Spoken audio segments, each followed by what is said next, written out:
Hi guys, so welcome to my YouTube channel. So today we have a very special guest whose name is David. He's also a very good friend of mine. So I would like him to introduce David to you guys. So David, could you please tell about yourself? Hi, my name's David Dwarka. Piyush, thank you for having me. I'm No honored. problem. My pleasure. And I am a registered psychotherapist, uh, counselor. But before that, I was ordained minister and a pastor in a church.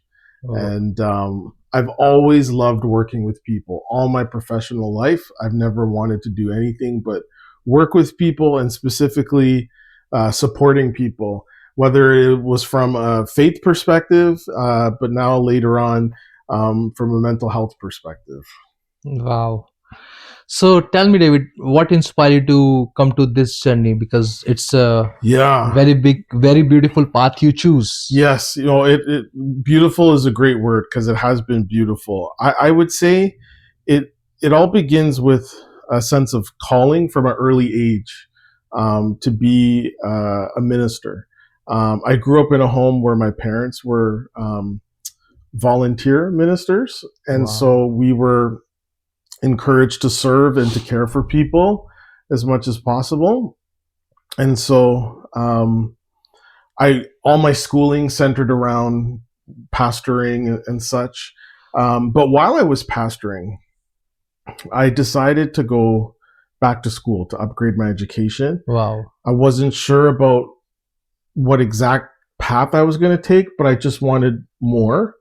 And eventually I found my way to counseling, psychotherapy.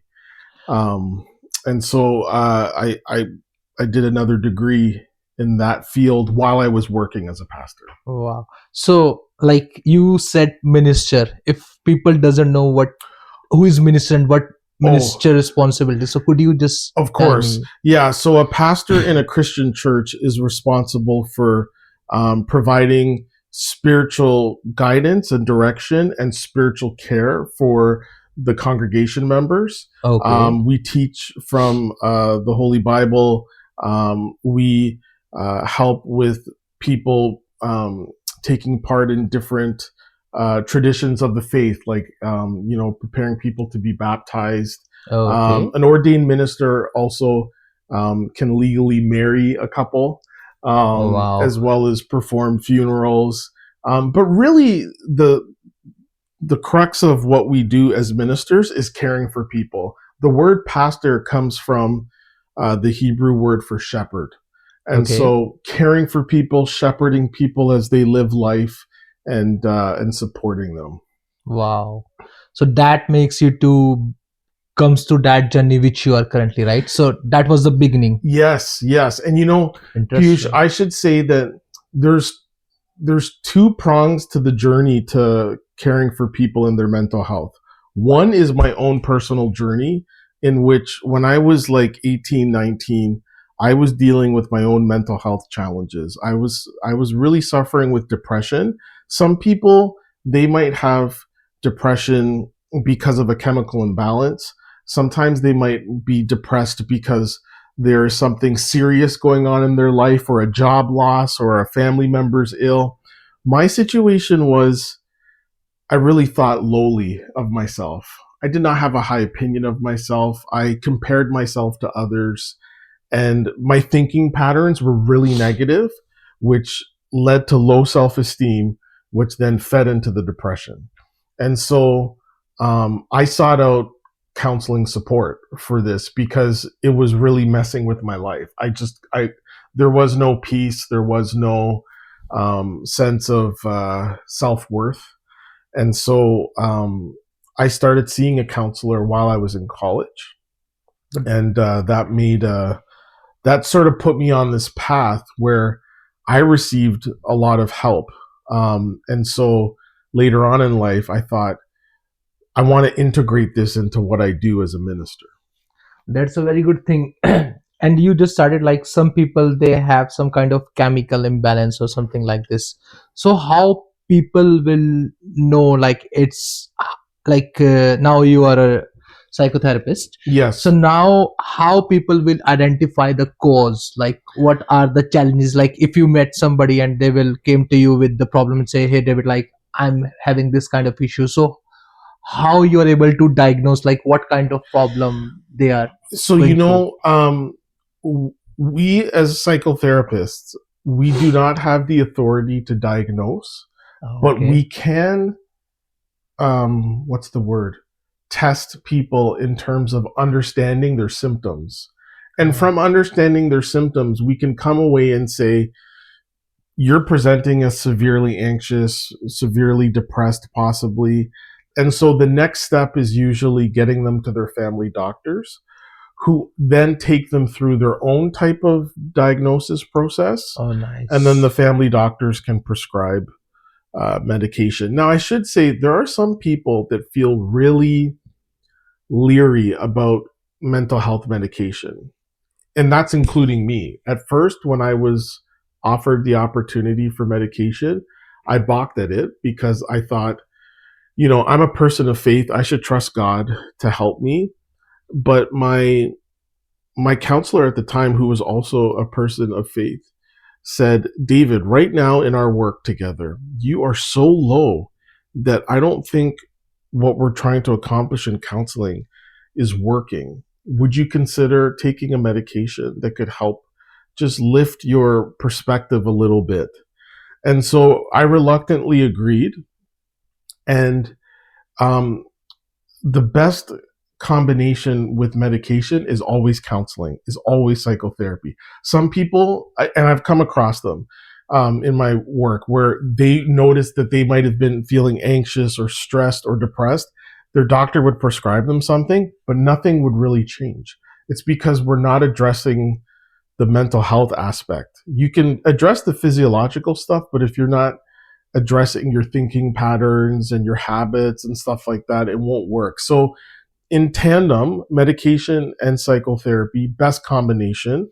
And that's what worked for me. And I'm always grateful that I had that option to have both. That's really nice of you, David, to share your story. Yeah.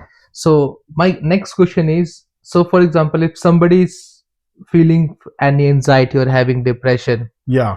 so like you choose a right guy and you go through this part and now you are into this part, but sometimes people, I don't want to say misguide, but they don't understand the problem of others. So what is the main thing which people will keep in mind to choose the right psychotherapist or right kind of therapy? Yeah.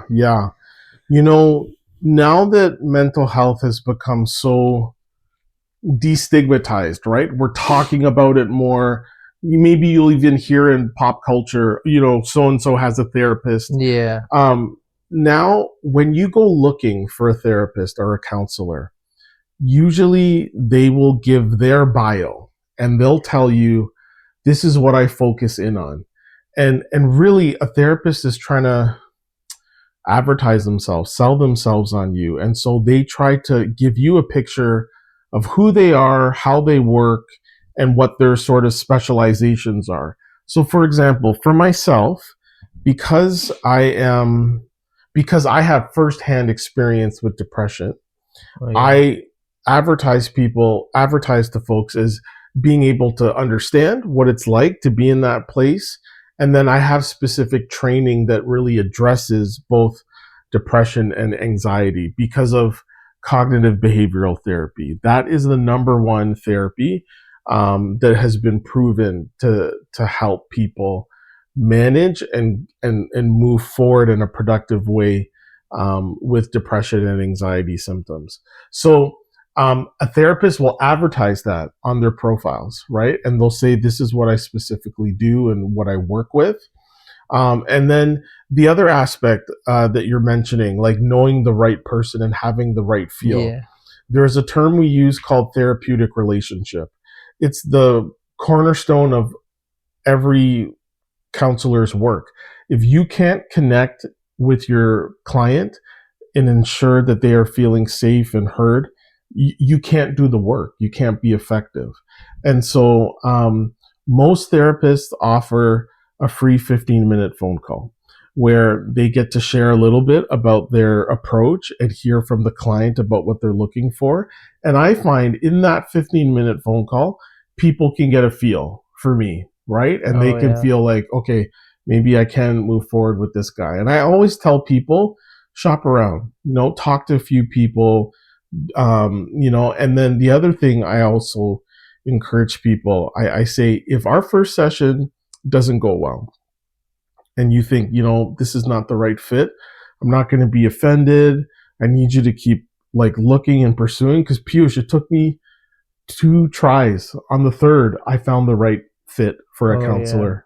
And then I was with that counselor for the next 7 to 10 years. So it was very helpful. So that's a good way, and that's a good approach of you. You will not bind people. Okay, if they come to you, you have to talk to him. It's really good, and that will also, make them feel good. Yes, yeah. And also, just for a reference, yes, what is a primary difference between anxiety and depression? Oh, okay. So anxiety, we can use the word worry and fear. Worry and fear. Anxiety gets out of control when you can't seem to stop worrying about things, or you're very fearful of things. Whereas depression is more, you're lacking energy because of basically some sort of sadness, right? Whether it's sadness from feeling overwhelmed or overloaded because of stressors in your life, whether it's you're still dealing with the loss of a loved one, and so you're almost grieving a little bit. But depression and anxiety get mentioned together quite often because it just seems to be on the rise in terms of what people are dealing with. Now, the other thing that's really making news and is quite, and people are becoming way more aware of, is trauma. And people are recognizing, back in the day, you'd hear the word PTSD and we would associate it with things like guys who've been at war or people who've been in natural disasters. But now we're understanding at the most basic level, trauma is a loss of sense of safety. So if you grew up in a circumstance where you didn't know where your next meal was coming from, that's childhood trauma, right? Or if you didn't have a relationship with your parents that was safe, that could also be a form of trauma. So now you'll hear a lot of therapists say, I'm trauma informed, where they try to take that perspective and add it to how they serve clients. But what I understand, with trauma, it's very hard. It's very difficult to come out from the trauma, right? Because trauma is a thing which will grow when you are growing up, right? Yeah, trauma is challenging for people because it depends on the severity of situations, right? So in my early work, I used to work with only motor vehicle accident victims. And so these are people that have been T-boned in an accident or rear-ended, or they were pedestrians and they got hit by a car. And so, when something dangerous happens and you aren't expecting it, that can do a number to you, both mentally and physically, right? Where you're traumatized. You weren't able to be prepared for it. However, there is a way forward to heal from trauma. There are different approaches that work well for different individuals. That's one area where I'm looking to receive more training, because the more people I see, I feel like, part of their story isn't just anxiety or isn't just depression, but there's a bit of trauma there.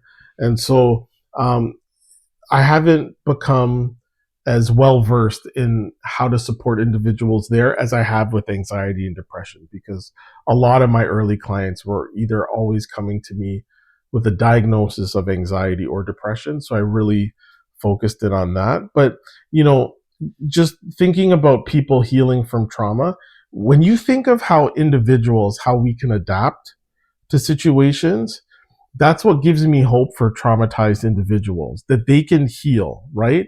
They just need to be given the right tools. Like, for example, the value of deep breathing, right? We've talked about that before. Yeah. That's like one small thing that can make a significant difference in a traumatized person, right? Mm-hmm. Gaining a sense of safety through the fact of their breathing and sending that relaxation response, setting it off in the body through the deep, because traumatized people need a sense of safety. They need that to be restored, and that can be the first small step before restoration. Nice, good to know. Yeah. So basically, like what I heard from like my different friends, like one of my friends, she went into the car accident, Okay. and then she is in a trauma. She cannot able to drive the car again. Yes. Yeah. And also one of my cousin, he has a childhood trauma. He's have a bad relationship with their parents. Yes. So still he's struggling out with that. Yes. Yeah. And I will highly recommend you to him as well. He will definitely reach you out. Yeah. So for example, like that, what I understand by the trauma level, it depends upon how the severe you are affecting, right? You're right. Because like the girl I'm talking about, she got in an accident, but now she get recovered. Okay. But she started driving, but still, in her mind there is a fear. Yes. So how do you get over that fear? So I worked with individuals just like your friend, right? Where they get to a point where they get back in the car and they start driving, but there is this this extraordinary fear, right, of something bad happening again. So there's a few things that could be helpful. One is they just got to keep driving. They got to keep doing it. Like, you don't want to avoid it. One part of anxiety, like one remedy for anxiety, is called exposure, where you expose yourself gradually to the thing that you are fearful of, so that you build up a tolerance to handle it, right? So I'm sure that if you asked your friend, the moment she started driving again till now, she probably feels that there's been some improvement, some greater increased confidence. The second part to sort of helping yourself through that fear is being able to talk to yourself about the things that you can do to be safe on the road, right? So I used to coach clients about reminding, because I had people that were in accidents that had never been in an accident, had never caused an accident, and then they're coming away and they're like fearful of it happening again, which is normal. I would coach them. You remind yourself that you are a good driver, that you've driven for 30 years and you've never done anything wrong. Then you may want to find like some sort of distraction or some sort of coping method. So some people said, I listen to this certain music while I'm driving, or I talk to myself about the fact that I'm safe, that I'm okay, that I'm able to do this. Or some people might pray as they drive. Something that just helps them feel like they are helping themselves. A lot of the work we do in counseling is we're trying to help people become empowered again, right? Helping them to tap in, because all of us, Piyush, have strengths and positive qualities that has served us well. But when a mental health crisis happens, it's almost like we lose contact with those strengths. So what I try to do in my work is I try to remind people and raise their self-awareness of their strengths, and try to work with them from that point, because when we are empowered, that's when we're doing things, that's when we're at our best. That's a good way. Like, I think it will be really helpful for the people who are watching it, because like, and also it's like sometimes, like when we are discussing about the road accident. So sometimes some different kind of situation happen, which are very unfortunate, which we are not ready for, and then some people come into the panic. So what is the first thing they will do to keep themselves calm? Because I saw videos that people said take a deep breath, because when you are in a panic mode, your brain does not work like this, you cannot take a deep breath. I know. So Yeah. do you have any kind of like a simple remedy or something like this? For example, if something bad happened, so people will say, okay, I have to calm down. And Yeah. do you think like, is it any way so that it's, you know what I mean, there right? is a skill called TIP. Now I can't remember the acronym, but what it asks you to do is to if you're in a panicked state, you're asked to put your head, like your face, into a bowl of cold water. Okay. What it does is it activates this response in the body as if you were deep sea diving, and it slows the heart rate. It slows the blood flow so that you are like coming down from the panic. Okay. So that's one thing that I can think of that is useful for people. Now, if you don't have access to that, they would say like hold on to something that's cold. Okay. And what's going to happen is you're going to focus on that thing which is cold. Okay. Which is hopefully going to ground your mind to something and distract and take you out of the panicked state. And then, like you said earlier, the breathing part, which is hard when you're in that panic state. Yeah. But if you have a loved one with you, what happens is hopefully they will be with you and do breathing for you so that you can breathe with them, right? Okay. And you're pacing together, and so you're following someone, and that could be helpful as well. Yeah, because like I saw so many people, like they took wrong decision while they are in panic mode. Oh yes. And also like things will not go in a good direction when people will not in their senses. Yes, you're right. Absolutely. And it's funny when you say in your right senses, it makes me think of when I've worked with clients who are grieving, they always tell people who have had some sort of loss. So it could be a loved one, but it could be like maybe it's a job loss or something. They say, like, in that time, you don't want to make a drastic decision. I know someone who recently made a drastic decision when they were in the middle of their grief, and now they can't get out of it. And like now they're on the hook financially for something. And it was because they just weren't thinking clearly, because when you're in grief, you want to escape, you want to like latch on to something that you think could be helpful, but you might not be thinking clearly, right? And so it makes me think of like when you're in a panic state, even in a time when you're anxious, you want to be careful about the decisions you make, not to make something that's too difficult to come back from. Okay, so what I'll do, let's start from the conversation when we started, when you said about yourself, like so you said like counseling helps you, but is it anything else which will take you out from that journey you are from, like you are in the self-doubt? Because that's the most important thing which is going nowadays, because now people start comparing themselves to others, and that will make them sad, that will not make them their self-worth, so they are always underestimating them.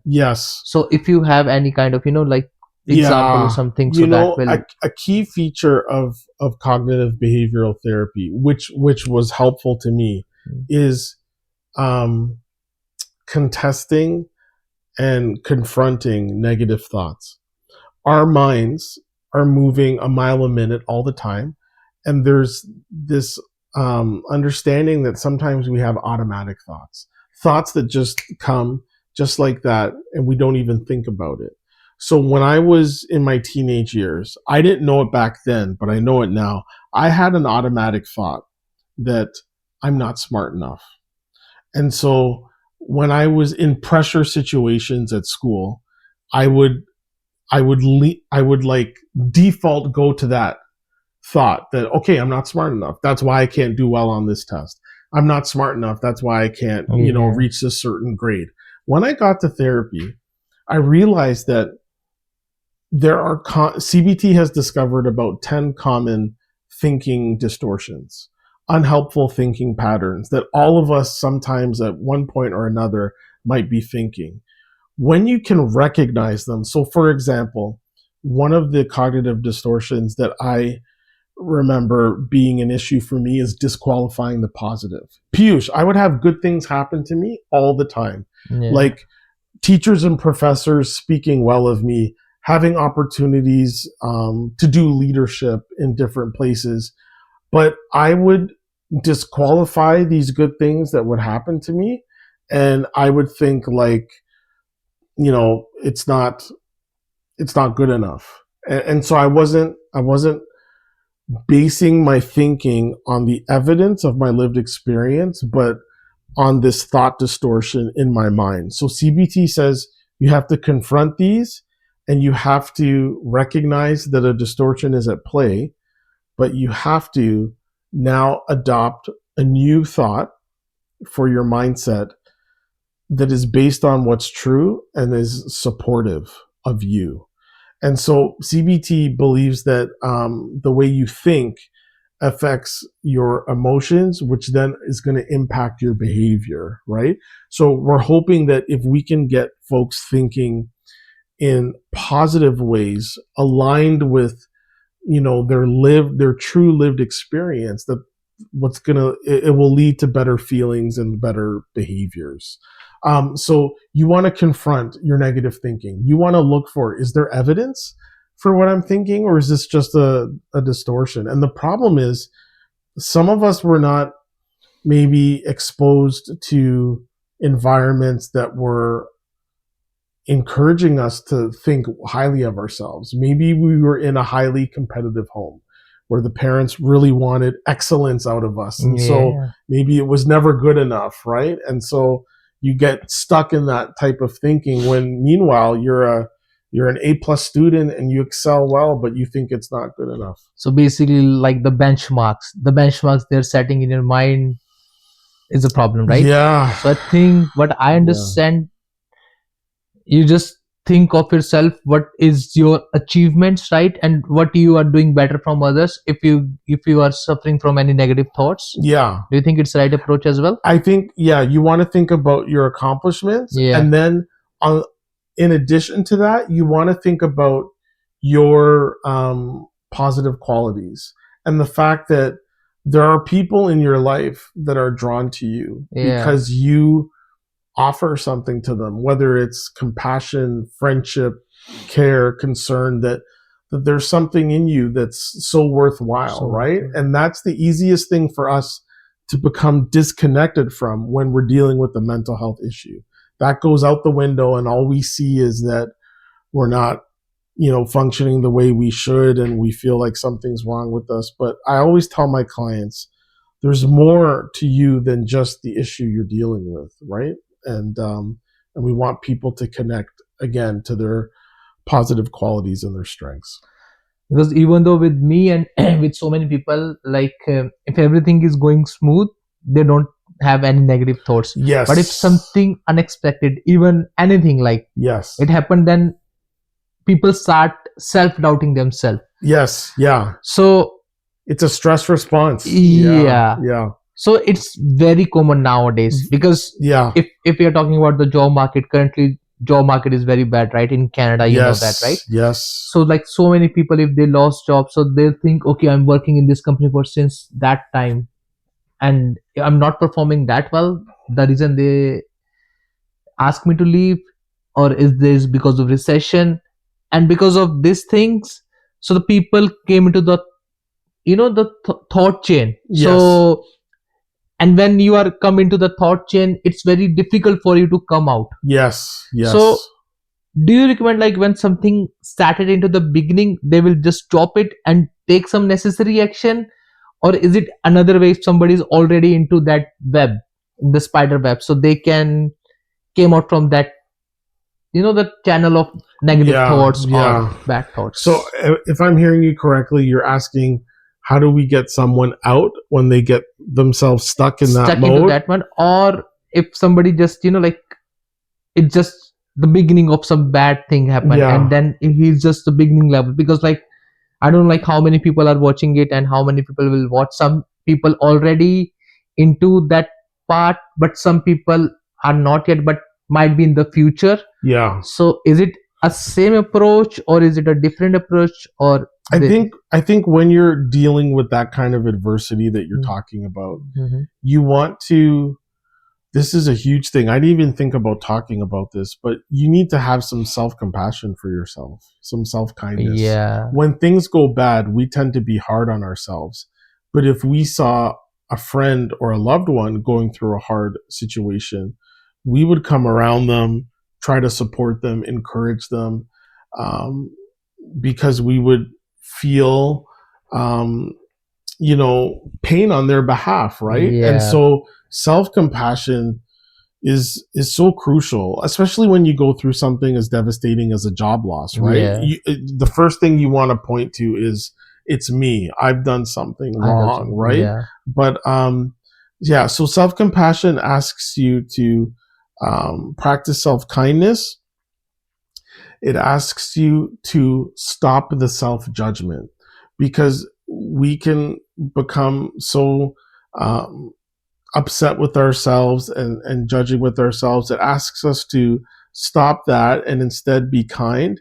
And then it also asks us to recognize that, part of humanity is to suffer. It's just part and parcel. There are going to be difficult moments in life, and that we are not the only ones suffering at this time, but there are other people who are in difficult places and difficult circumstances. So you want to break out of that isolation of the mind and of the heart, thinking that it's just me who's like, in this rough place. And then the third component asks us to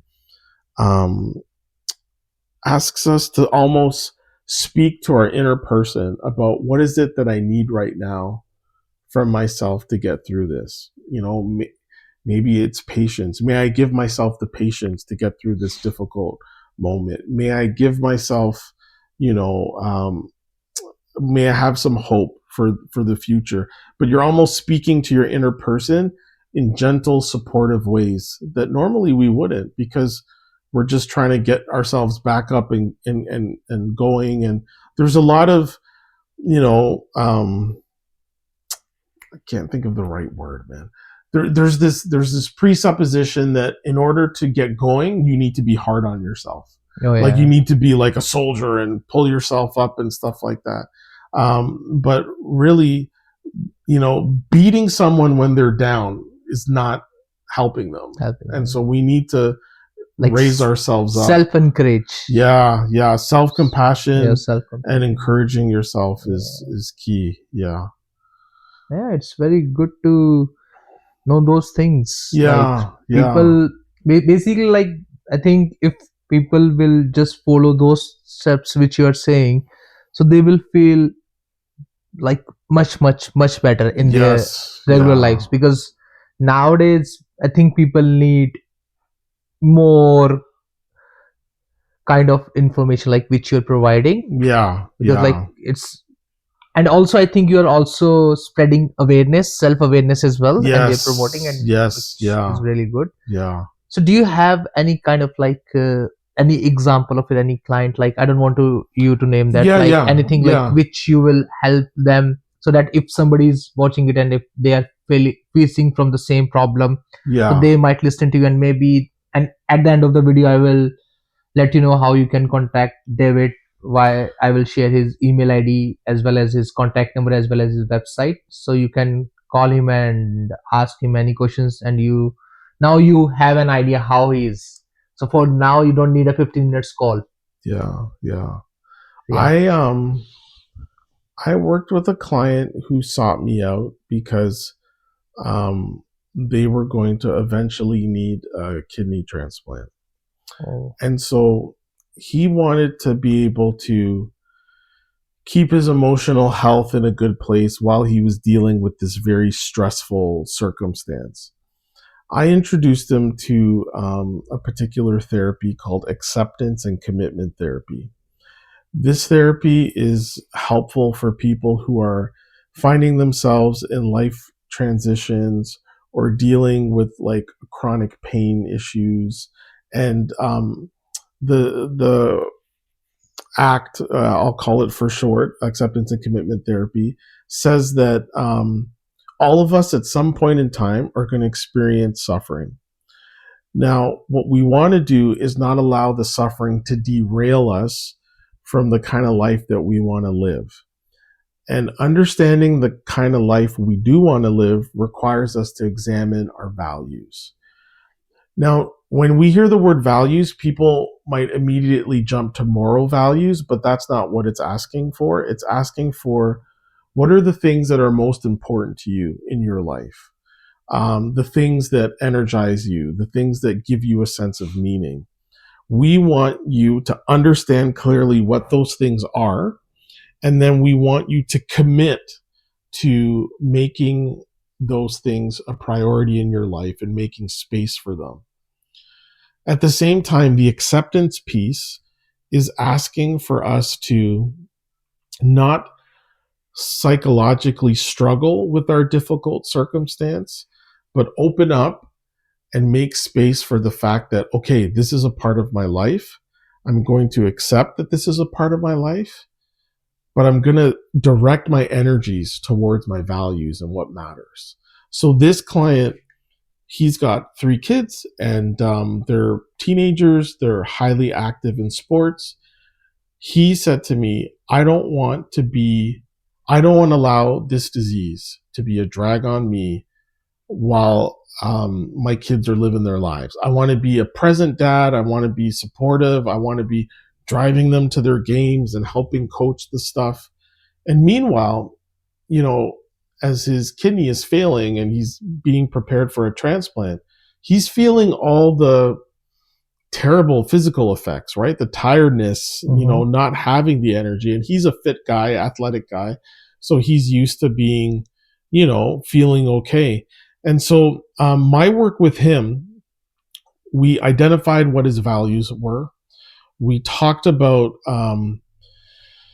the commitments that he wanted to make.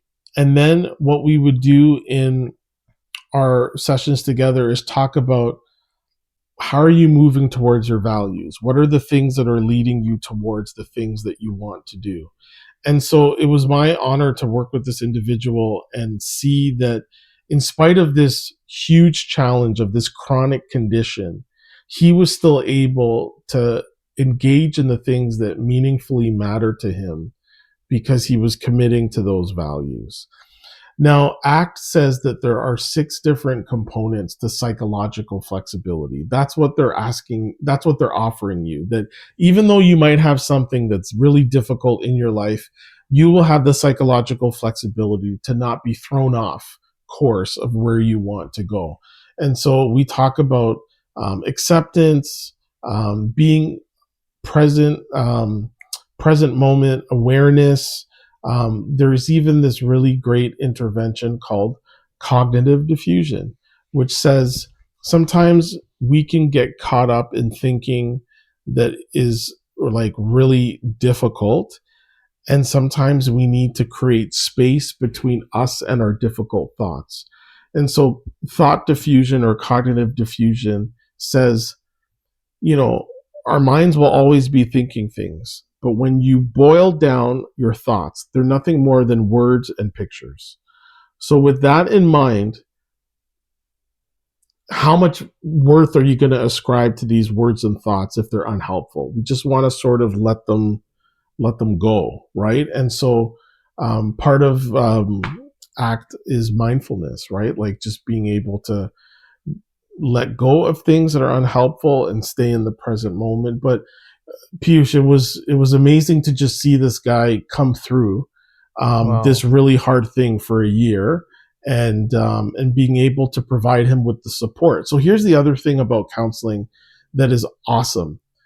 there's a term called positive, no, that's the wrong, unconditional, uh, positive regard.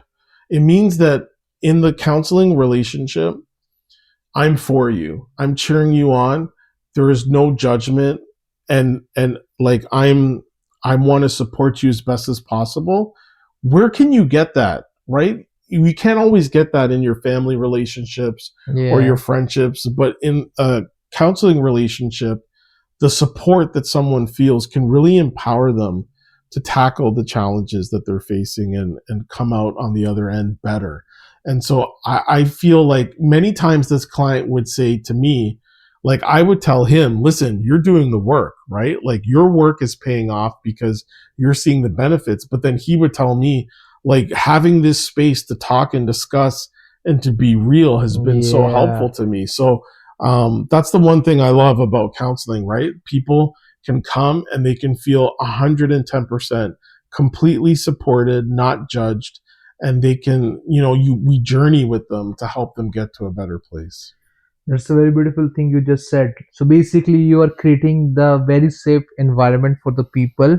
Yes. Sometimes people will not create them for themselves, because when you try to be into the zone by yourself, then your mind will start asking you the negative things, Yeah, yeah. and when they talk to you, so you make them feel that much comfortable, even though their negative mindset, their negative thoughts will not came, right? Yes, yes, You're doing yes. an amazing job, man. I feel so honored. I Yeah. tell you, I No, no. feel very honored to work with people. I even tell people, it's sacred ground that I'm on with them, right? Yeah.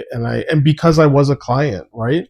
I know how challenging it can be to open up and to be Yeah, transparent, it's and so I feel very privileged to do this kind of yeah, work. because like the both sides. You know the batting side, you know the bowling side. Yes, yes, And I'm yes. referring to cricket. Yeah. Yeah, I was thinking, oh, maybe this guy doesn't know about cricket, but you know. But yeah, David, anything else which you think you would add on, or we should wrap it up? If there's one thing I would say to individuals who are looking into counseling support, I would say um, there are so many platforms now that are offering support, both virtual and in person. Oh yeah, You want to get a good feel for your therapist, and if they are not giving you a good feel, like if they're not offering maybe a free 15-minute phone call or a video chat or something like that, like look for someone who is, because it's so important that the person that you'll work with, that you feel that you can be comfortable at ease and work with them well. So do you offer 15 minutes free call, David? I do. And do you also offer virtual meeting? Yeah, so I have a private practice that is completely virtual. Okay. And then I do work in person, doing contract work at an office in Oakville. Oh, so basically Yeah. you are a guy, if somebody, you can work as per the requirement of your patient, right? Yes, absolutely. Yeah. So basically, if you're talking about the car, so you are Toyota, right? Yeah. Toyota, the best. Yeah, right? Efficient, reliable. Yes. I'm not promoting Toyota. I'm just repping this guy as a Toyota. Oh man. And I'm not offending any other car brand. But yeah, it was nice talking to you, David. Thank you so much. I'm honored that you asked, Yeah. and I hope this really helps others who are Yeah, listening. it will, because because the reason I'm starting this podcast, because like I want people to listen. They are not alone in the whole world. There are so many people, they are suffering from the same things, and Yes. also there are so many people who are there to help. Yes. It's not like if you're feeling from anything, you don't have a solution. Yes. Even though nowadays every problems comes with a solution. Yes. So if you want to reach out, David, I will share the email ID, contact number, as well as the website of the David, so you will know more about him, and you will also have option to give him a 15 minutes of free call, so that you will able to know is he a good fit for you or not? If is it, go ahead. If it's not, then he will not mind at all. Keep looking and Yeah. keep